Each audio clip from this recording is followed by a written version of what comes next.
North Korea, the most brutal regime on Earth. It has it all.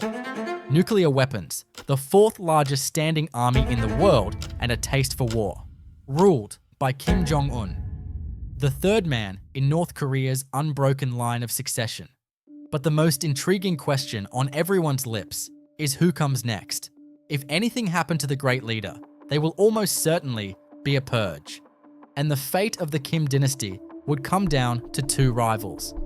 For the first time ever, neither of them is male. Kim Yo Jong, the dictator's younger sister and most trusted advisor. Feared, cunning, ruthless. Kim Jong-il, the dictator's beloved daughter, increasingly featured right beside him at every public appearance. Who will survive? Who will be the next dictator? Let's take a closer look. In North Korea, succession always follows the Kim bloodline. It is written into the charter rules of the one-party state, officially known as the Mount Paektu bloodline. But bloodline is not where the story of succession ends. There is another unwritten rule. Bloodshed. Every new ruler faces the grubby task of eliminating all viable alternatives.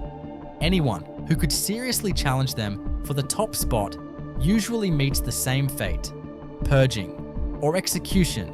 Exhibit A, Jang Song-taek. Consider this man for a moment.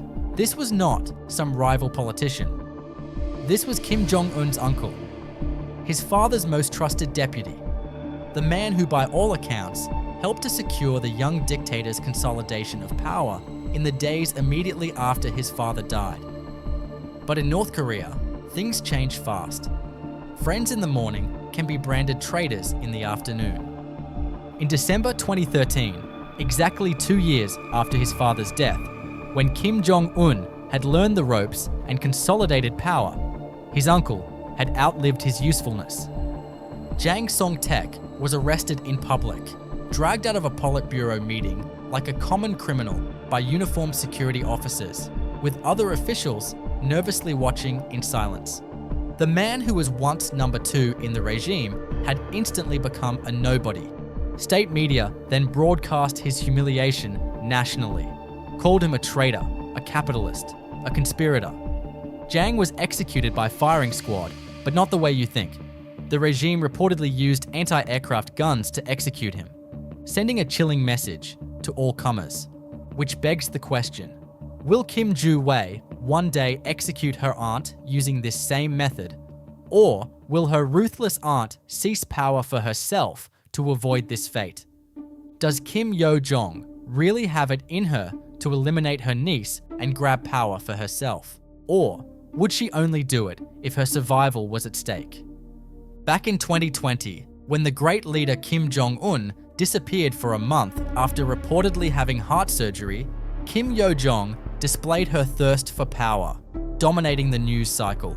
In response to defectors sending anti-regime leaflets, flown in from South Korea, Kim Yo Jong slammed the noisy neighbors, branding them as human scum.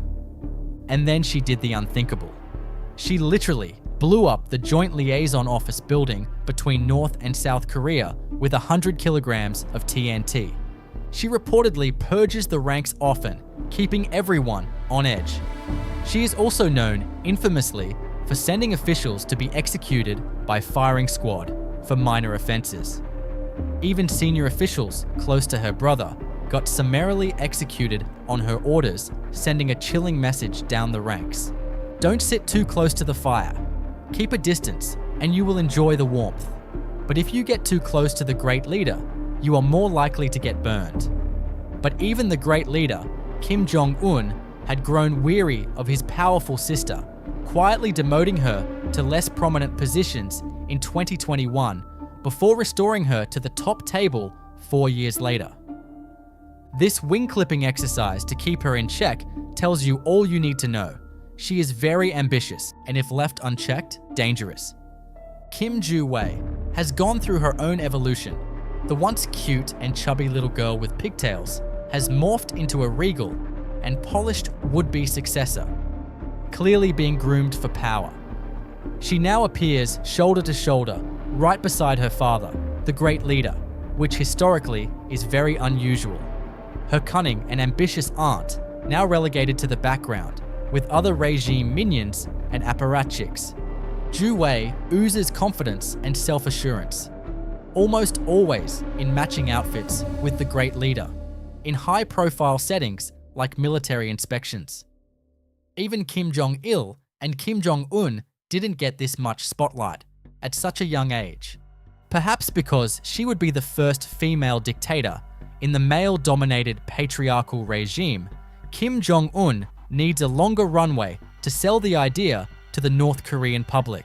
By the time she comes of age, she will undoubtedly have mastered all the dark arts of the regime, understanding the levers of power, using propaganda, and the importance of ruthlessness. And who better to learn from than her own father?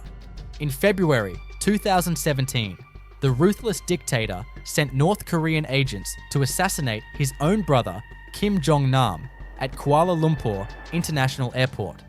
Two unwitting assassins, manipulated by North Korean intelligence agents, led by a mysterious man, codenamed Grandpa, smeared Kim Jong-nam with ointment. It was laced with VX nerve agent.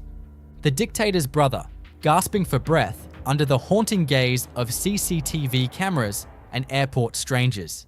Within minutes, the one-time heir of Kim Jong-il was dead, murdered, at the behest of the younger brother who had inherited their father's brutal regime. North Korea is now a full nuclear power. The regime has finally leveled up with Russia and China. It even sits at the top table with the United States, enjoying diplomacy and respect.